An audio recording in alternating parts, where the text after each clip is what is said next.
E aí, pessoal, bom dia. Tudo bem? Já tô vendo que tá entrando um pessoal aqui. É, Vou esperar mais alguns minutinhos aí pra gente começar, tá bom? Vou esperar o pessoal aí terminar de entrar.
Bom dia novamente aí, pessoal. O pessoal que entrou agora. Tô esperando alguns minutinhos aqui pra gente começar, tá? Para o pessoal terminar de entrar aí. E daqui a pouquinho a gente começa, tá bom?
Bom, pessoal, já passou 2 minutinhos das 10 aí.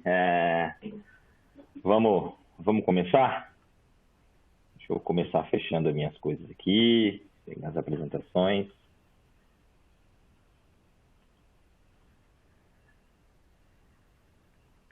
Primeiramente, bom dia, tá, pessoal?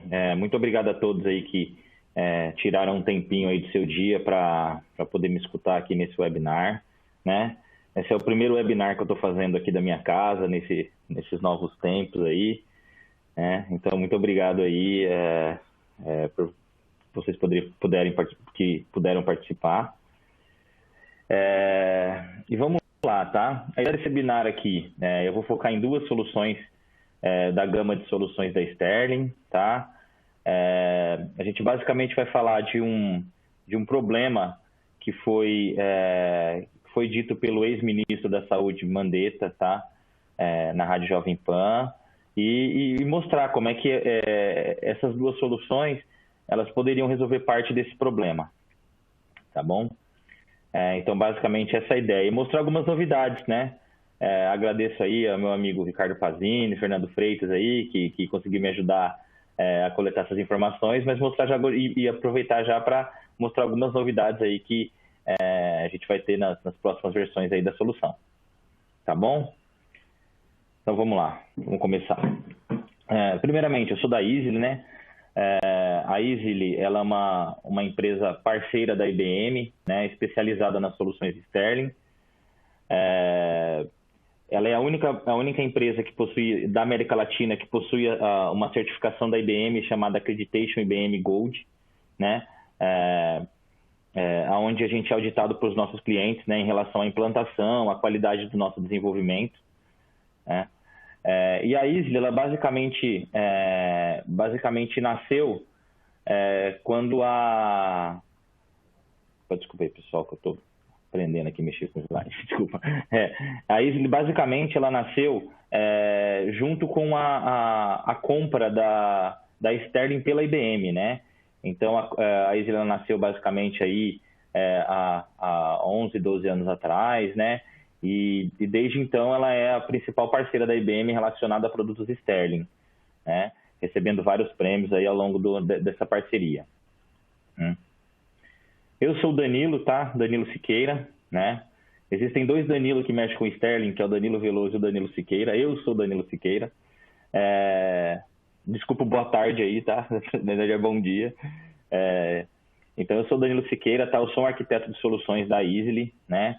Eu trabalho com soluções Sterling desde mais ou menos 2005, né? Desde a época de que a Sterling era da AT&T, ainda não tinha sido adquirida pela IBM, né? Continuei trabalhando com produtos de Sterling após a fusão, trabalhei em banco, enfim, né? Tenho uma certa experiência de mercado aí. E aí tem meu LinkedIn, né? E o meu e-mail para quem quiser falar comigo, entrar em contato, né? Algo que não ficou claro aqui, quiser conhecer alguma coisa, então vocês podem ficar à vontade aí para entrar em contato comigo, tá bom? Eu vou mostrar aqui agora para vocês, em uma entrevista que o ex-ministro Mandetta relata um problema, né, que existia sobre dados de saúde, né? Dados de leito, dados de infectados, né? Quem fez essa pergunta foi o Sami Dana, né, um economista. Eu vou mostrar para vocês aí como é que foi isso, tá?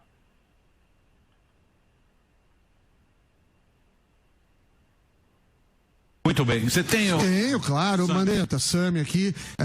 Prazer estar contigo ainda aqui por Skype. Eu tenho estudado um pouco o tema junto com um grupo de pesquisadores e a gente enfrenta desde da sua época até agora, então acho que é um problema estrutural, com a falta de dados. Por exemplo, o público não é público o número de leitos que tem no país, por estado, número que estão ocupados, não ocupados, com Covid, com outras enfermidades. Por que acontece isso? Eu entrei lá no DataSUS, pedi, não me autorizaram, fui lá nas assessorias de imprensa, de governos municipais, estaduais. O que acontece que a gente não tem dados aqui no Brasil? Eu acho que essa questão de informação em saúde no Brasil, ela é um capítulo muito complexo. Sem dúvida. De como nós chegamos. O Ministério da Saúde tem mais de 300 softwares, cada um numa linguagem, os estados com outras linguagens e os municípios com outras linguagens. Isso é algo que a gente estava começando a tentar organizar através do primeiro estado piloto, que seria o Alagoas, aonde a gente faria a conexão à plataforma SOA, que iria fazer a tradução das diferentes linguagens e sistemas. Você tem cidades que avançaram muito, você pega Curitiba, ela tem um padrão de informação que eu diria que é o melhor do Brasil, e você tem cidades que iniciaram processos de informatização, pararam e ficaram no meio do caminho por mais diferentes razões. Eu, quando fui secretário de saúde, tentei desenvolver o sistema, também tive dificuldade, paralisaram por vias judiciais. Depois você tem estados que escreveram em DOS, em COBOL, o outro escreveu em Clipper, o outro escreveu em Java, as linguagens totalmente... Então, a gente estava tentando dar um padrão de comunicação. No caso da Covid, especificamente, esse a gente tentou fazer, fez até a portaria, tornando obrigatório que eles nos mandassem diariamente a movimentação dos leitos. Mas aí cai dentro de hospitais que são os prestadores, que têm outros sistemas que não falam também. Isso é uma página que dificulta muito as coisas. Nós tínhamos alguns métodos indiretos, simplificados, que nós utilizávamos para fazer. Eu vi alguns ensaios matemáticos que vocês fizeram, onde você estava inserido no grupo, e eu os achei muito bom. Nós também fazíamos vários ensaios e alguns deles eu coloquei lá na época que eu estava no Ministério, eu coloquei daquele seu grupo como debate, como parâmetros diferenciados ali dentro para a gente poder fazer também o nosso debate. Usávamos um Big Data com pessoas, a própria McKinsey nos ajudava voluntariamente com grandes Big Data da USP, Big Data enfim, de várias universidades a gente usava e a gente tinha as informações bem trabalhadas dentro das possibilidades que a gente podia. Não sei como é que eles fizeram depois que nós saímos. Ô Mandetta, mas deu tudo errado, né? Legal, pessoal. Então a gente, basicamente aí, o Samidana fez uma pergunta para ele, perguntando por que não tinha dado, né? E a resposta dele eu tenho mais de 300 softwares desenvolvidos em uma linguagem, as secretarias têm outros softwares desenvolvidos em outras linguagens, a gente tem aí os municípios que têm outras, né? A gente tem estados bem avançados que são desenvolvidos em Java, em linguagem mais atual, e a gente tem aquele estado que desenvolveu em DOS, em Shell Script, né? Então, assim, e ele fala em tentar uma certa padronização disso, né? O que eu acho, tendo em vista o tamanho do Brasil, bem difícil de conseguir, né? E aí ele usa algumas palavras ali, que a plataforma SOA, né? Que ele fala que em um determinado estado, eles já estavam com isso avançado, onde ele tinha uma plataforma SOA para recepção dos dados, né? Ele fala também sobre transformação dos dados, né? Que é você receber esse dado e transformar esse dado. E ele fala também sobre Big Data, né? Sobre uma integração, né? Sobre pegar esse dado e fazer uma determinada integração, né? Então, assim, é um cenário... nível Brasil, né, em relação à saúde, mas que provavelmente esse cenário não seja só da saúde, né? Seja um cenário que ele acaba sendo de outras secretarias e outras áreas também, né? Você tem uma grande pluralidade de sistemas que são desenvolvidos de forma unitária e não se falam, mas precisam, né? E basicamente é isso que a gente espera resolver, né? E lá ele fala sobre uma plataforma SOA, né? Então vamos falar um pouquinho aqui, né, bem brevemente. SOA, né? SOA é basicamente um modelo de arquitetura voltada a serviço, né? E mais importante do que a gente falar o que é SOA, na verdade a gente entendeu o que não é SOA, né? SOA não é uma tecnologia, não é um produto, né? É um produto SOA, né? Não é só um web service, API, não é só um projeto, né? Não é uma solução de negócio, um serviço, né? Então, assim, SOA é algo conceitual, né? Não existe uma plataforma de fato, tecnologia. A tecnologia vai se basear nessa arquitetura, né? E aí a gente vem porque é SOA, né? Então, o que é SOA? SOA é uma arquitetura baseada em serviço, né? Onde a gente consegue, basicamente, prover com que as informações internas sejam disponíveis, né, para os serviços de integração através de serviços, né? Então, eu não tenho mais a minha aplicação ali na caixinha fechada, né? Eu tenho algumas partes dela que é de interesse comum em serviços, né? Onde eu possa disponibilizar a informação e possa também receber informação através desses serviços, né? E aí isso me ajuda na reutilização, né? Ou seja, se eu tenho um serviço exposto, eu posso basicamente utilizar ele com mais de um sistema, produtividade, flexibilidade, né? Alinhamento com o negócio. Então, esse tipo de arquitetura onde eu tenha diversos serviços expostos, tanto para receber quanto para enviar informação, ajuda bastante na minha organização aí em relação à integração. Por que isso ajuda? Porque você fazer todos esses sistemas de diversas linguagens se falarem é muito difícil, né? Então, você ter uma camada ali de integração, de serviço para que isso ocorra, facilita muito essa integração, tá? E além disso, né, algo que também coloca lá além dessa camada de serviço, essa camada de integração, eu também preciso fazer a transformação dos dados. Eu preciso ter o gerenciamento desse dado, né? O que é muito importante, né? Eu esqueci de colocar a fonte, mas foi uma pessoa do Gartner que disse que a combinação de projetos SOA mais o BPM, que é você fazer o gerenciamento desse dado, o gerenciamento desse processo, né, resulta em maiores benefícios, que são alcançados mais rapidamente do que quando um deles é iniciado sozinho, especialmente para iniciativas maiores, né? Ou seja, além de você prover essa integração, esse serviço, você conseguir gerenciar essa informação, você gerenciar esse processo em si, você tem muito mais resultado fazendo isso em conjunto, né? Porque além de você conseguir fazer a integração, você também consegue fazer a gestão dessa informação, né?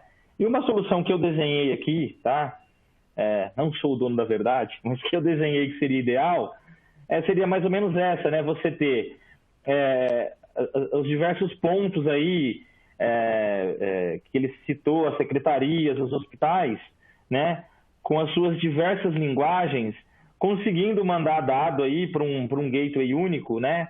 Que possui diversas conectividades, diversas formas de integração, né? Que esse gateway que ele seja capaz de fazer a validação, né, desses dados, fazer a tradução desses dados, que é basicamente ele conseguir ler esses dados e transformar numa informação plausível para o que eles precisam. E aí sim fazer uma integração, aqui eu usei como exemplo o Big Data, porque é algo que ele já cita lá na apresentação dele, né, na resposta dele, né? E esse Big Data fornece aí as informações que ele precisa em relação a leito, em relação ao número de infectados, em relação ao que acontece na saúde, né?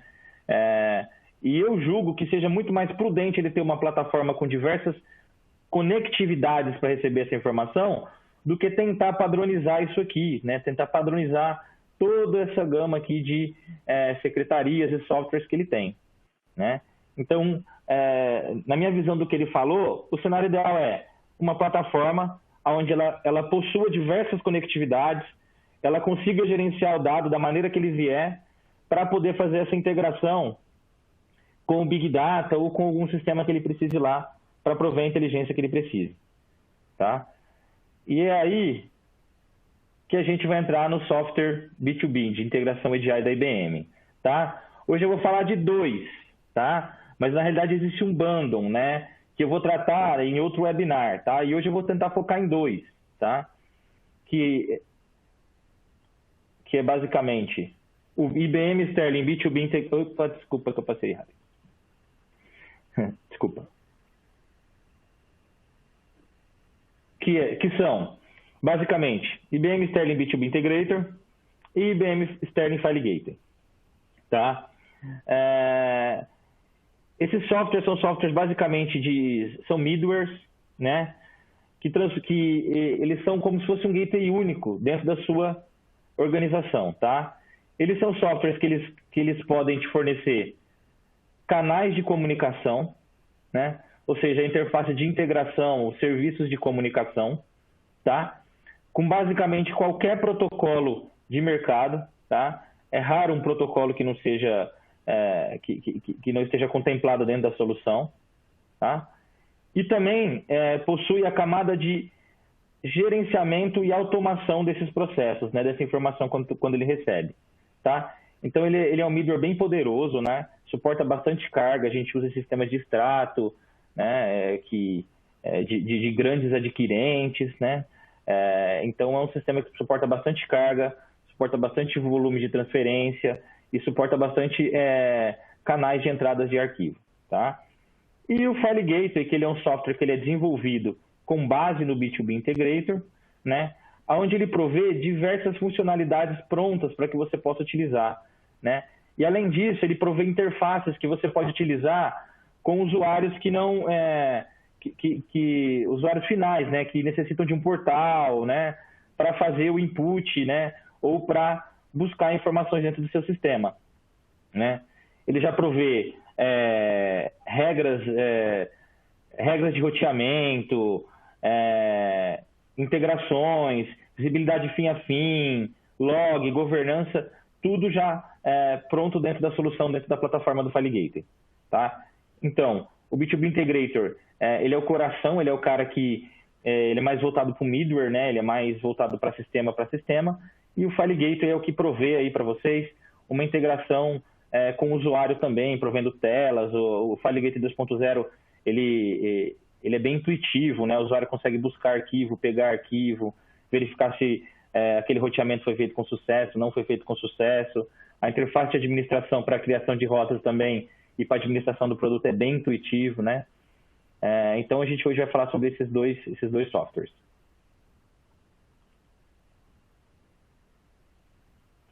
Multicanalidade, tá? Multicanalidade, na verdade, é um termo muito utilizado, né, por parte do pessoal de venda, onde a gente fala de diversos pedidos entrando por diversos canais, né? Aplicativos, site, compra direta, né? Mas é um cara que eu transportei para cá também, que eu enxergo que uma boa solução EDI, ela precisa ter muitos canais de comunicação, né? Uma boa solução de integração precisa ter muitos canais de integração, né? E é isso que o Sterling provê, tá? Na solução, a gente tem basicamente todos os canais, tá? Todos os protocolos de mercado, né? E eu estou falando dos FTPs, né? Tanto FTP, SFTP, FTPS, né? MQ, muito utilizado no sistema financeiro, né? Connect Direct, eu preciso comprar um Connect para se conectar na solução? Não, ele já tem um Connect embargado, ele já consegue falar Connect Direct, né? ODET, né? OFTP, Socket, AS1, AS2, integração com a Amazon, né? Então a gente já tem uma certa integração onde a gente consegue enviar e pegar arquivo, né? Com o Amazon S3, API REST, né? Essa parte foi bem legal. Eu acho que a IBM acertou muito quando ela disponibilizou as APIs para que a gente consiga fazer todo tipo de integração com a solução. Então, se você precisa fazer alguma integração com a solução, você não precisa nem, através de API REST, você não precisa nem construir, ela já te provê as APIs para que você possa utilizar, a gente já utiliza hoje em dia, né? É algo bem performático, algo que funciona bem. Portal de envio de arquivos, né? No exemplo que o Mandetta cita, ele cita lugares onde a gente tem uma tecnologia extremamente avançada, né? Que a gente consegue fazer uma integração direta. E lugares que não, que foi feito em DOS, né? Então é muito importante que você tenha o canal de entrada via API para o cara que fez em algo extremamente avançado, mas que você tenha também um portal de arquivo para o cara que é menor, onde ele vai ter que uma vez por dia fazer o envio dessa informação, né? E ele tem um portal onde ele entra lá numa internet 3G, por exemplo, ali e consegue fazer o envio dessa informação diretamente para a solução, tá? Então uma coisa bastante importante é ter bastante canal, e isso a solução tem, né? O que ajuda bastante aí na parte de integração, tá?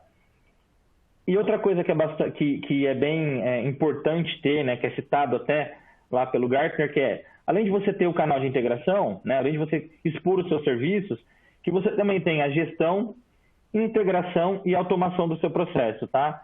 E a solução, ela nasce justamente para isso, tá?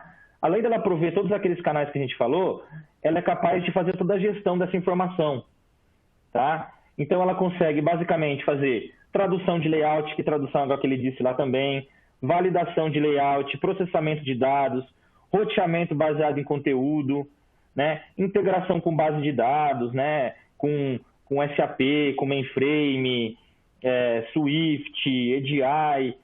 Então, basicamente, a gente consegue fazer integração com diversas tecnologias do mercado, né? E uma parte que é legal é que essas funcionalidades dentro da solução, elas já são pré-configuradas. Então, a gente não tem um lugar onde a gente vai ficar digitando o código lá.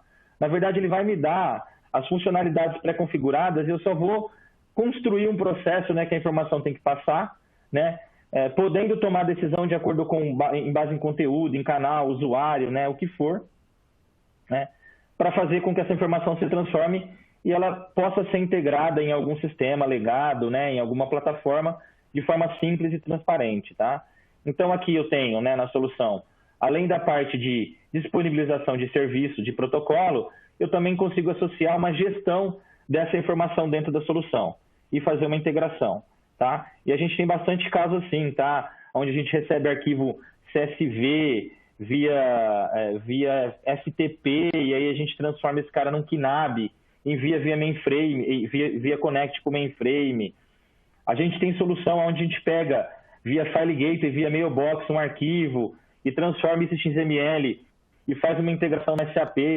E quando eu digo fazer integração, eu envio o arquivo e rodo mesmo a AFC dentro do SAP para fazer esse processamento, pego o retorno e devolvo para o cliente o retorno disso, né? A gente tem case onde a gente pega e insere isso num Oracle, num DB2, né? Então a gente tem bastante case aí, bastante integração. Eu coloquei algumas telinhas aqui para vocês, né? Basicamente são telinhas da solução, tá? A primeira delas aqui são os adaptadores. Os adaptadores, basicamente, é o que me dá a funcionalidade que eu preciso, né? Existem mais de 200 na solução, né? E em todos os meus anos aí de Sterling, a gente nunca teve que desenvolver um adaptador, né? Sempre consegui utilizar os adaptadores padrões da solução, né? Desculpa, pessoal. Né? Que são mais de 200, né? E com esses adaptadores, o que eu faço? Eu construo essa janelinha aqui do lado. Eu construo processos, né? Então, eu utilizo os adaptadores para construir processos, né? Esses processos, basicamente, é o caminho crítico que a informação vai passar, né? Por exemplo, vou pegar um arquivo e ele está vindo num formato CSV, mas eu tenho que integrar com Big Data. Então, o que eu tenho que fazer, né?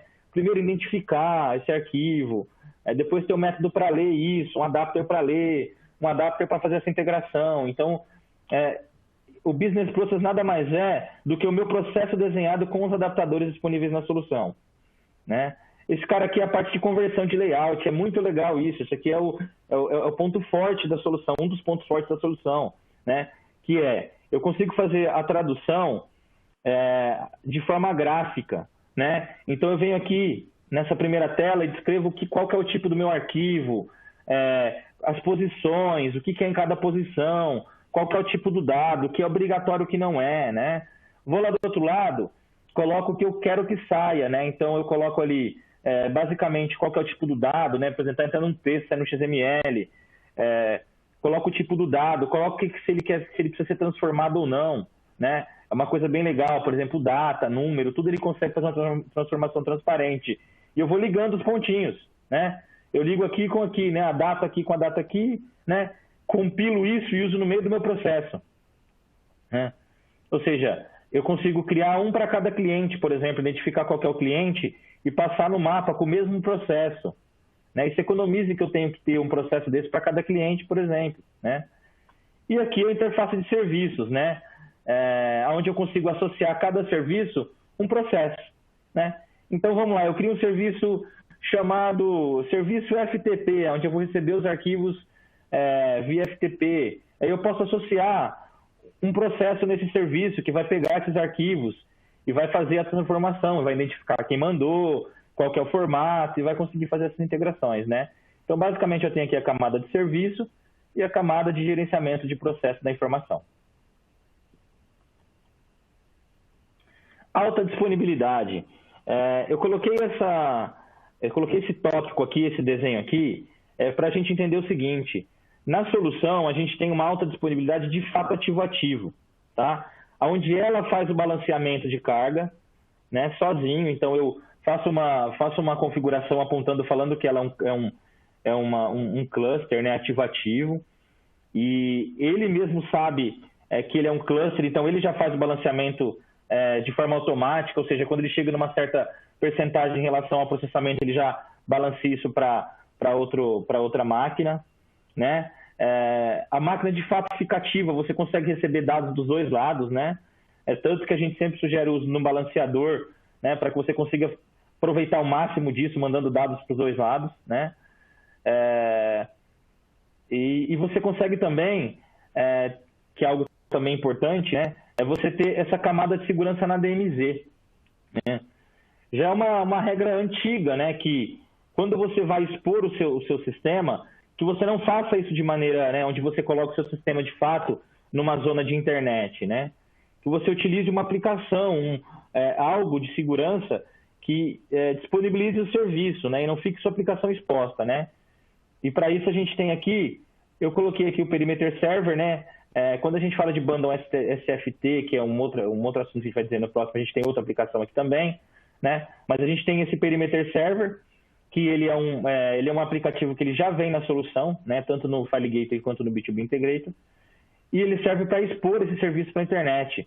Então eu instalo esse cara lá na DMZ, configuro os serviços para serem expostos aqui, e ele vai falar com a minha aplicação através de uma porta única, independente de quantos serviços eu tenho expostos, né? Garantindo com que o usuário sempre fique aqui. Ele nunca chegue diretamente no meu sistema. Tá? E falando um pouco sobre segurança, então, assim, a solução é uma solução que ela é bem consolidada no mercado financeiro.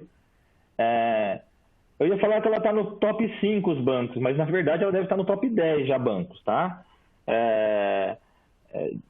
Então, assim, é uma solução que ela tem que ser segura, ela tem que ser bem adaptável ao mercado financeiro, tá? Então, ela suporta a política de DMZ, tem suporte a padrão de segurança FIPS, suporte HSM, política de perfil de usuário e senha, né? Onde você pode colocar lá qual o tamanho da senha, qual o espírito e tudo mais. Integração via ODAP, né? Eu coloquei Active Directory, mas é qualquer ODAP, tá? Suporte a certificados digitais, né? Então, a gente consegue importar certificados na solução. O pessoal que é do Mundo Connect, né, principalmente que quer utilizar Security Plus e precisa de um certificado, é possível utilizar na solução. HTTPS também. FTPS, autenticação por certificado, também a gente consegue, tá? As informações, ela fica criptografada na solução, né? Então, você não consegue, através do sistema operacional, ter acesso a essa informação, né?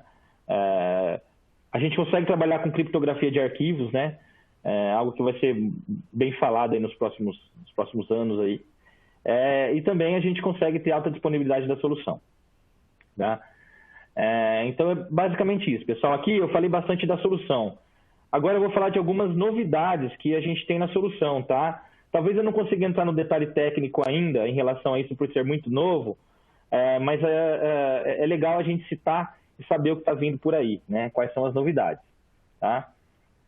Então, a primeira dela aí é que a IBM agora ela vai fornecer os softwares Sterling em containers certificados, né, para OpenShift, tá?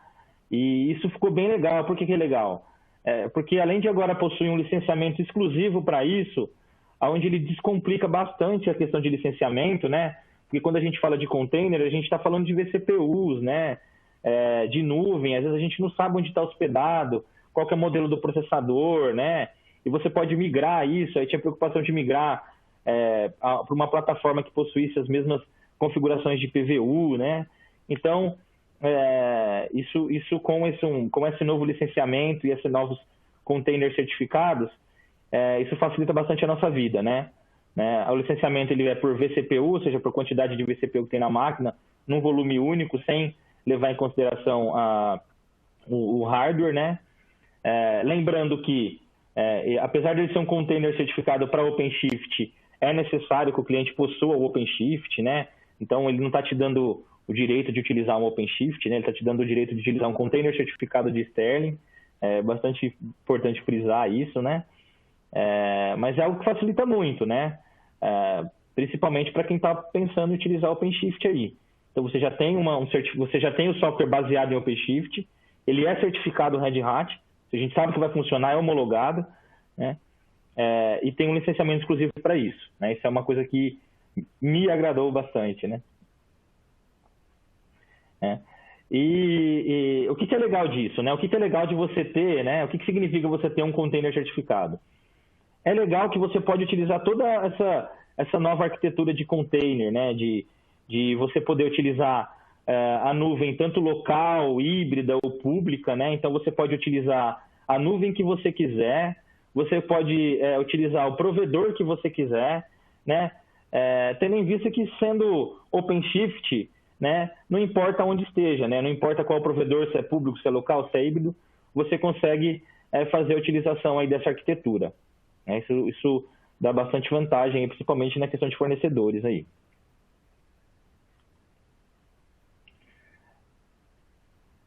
Outra novidade que está chegando aí, né?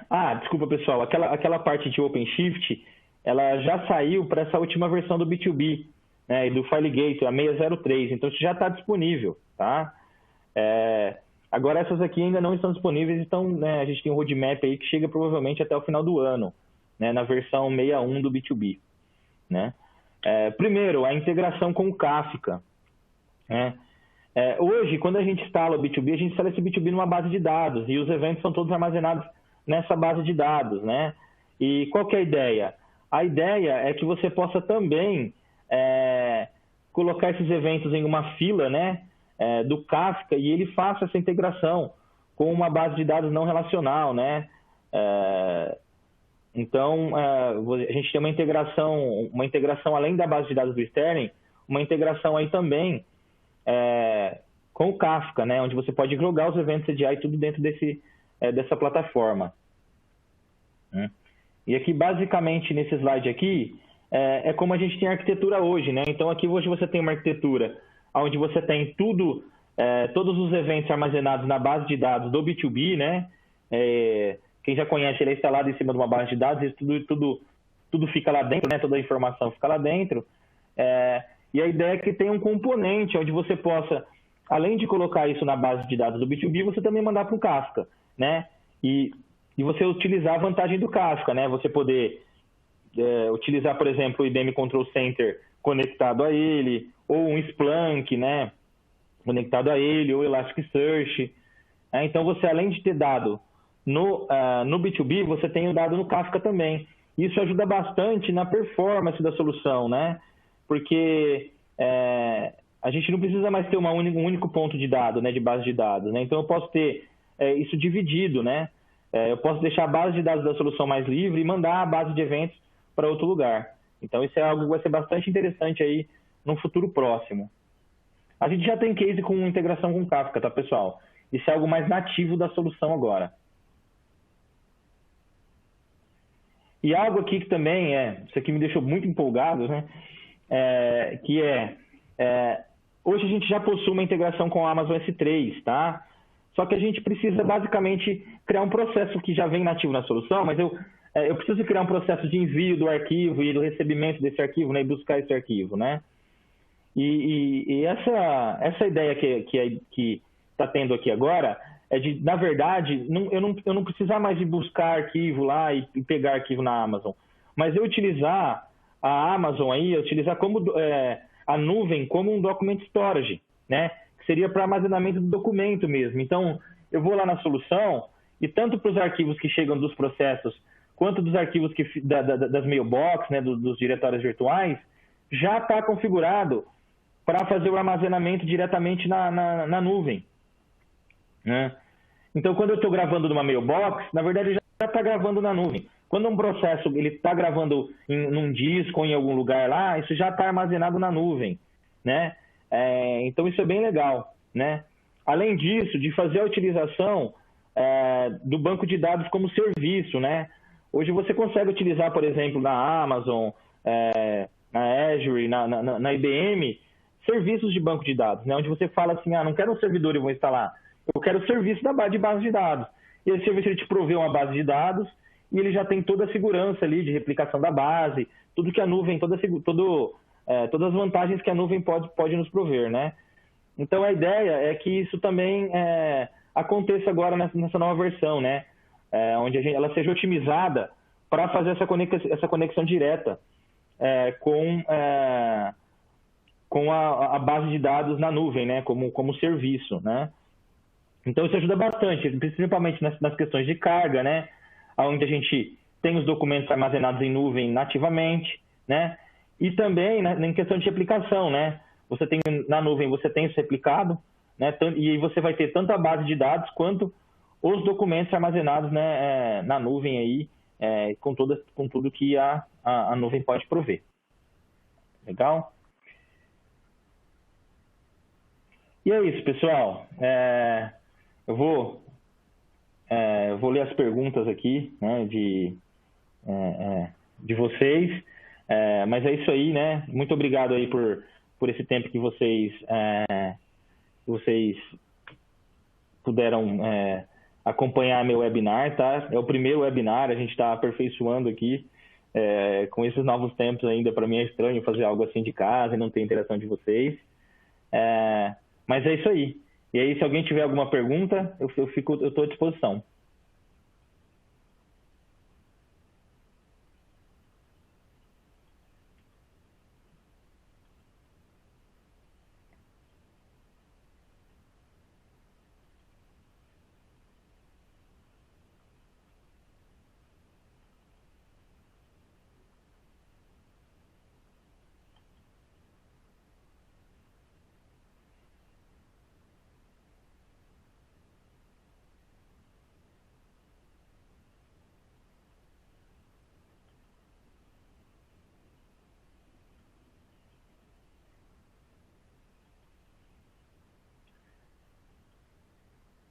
Alguma pergunta?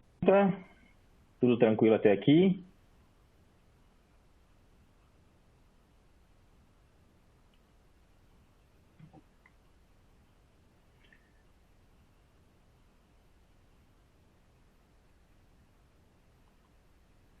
Então tá bom, pessoal.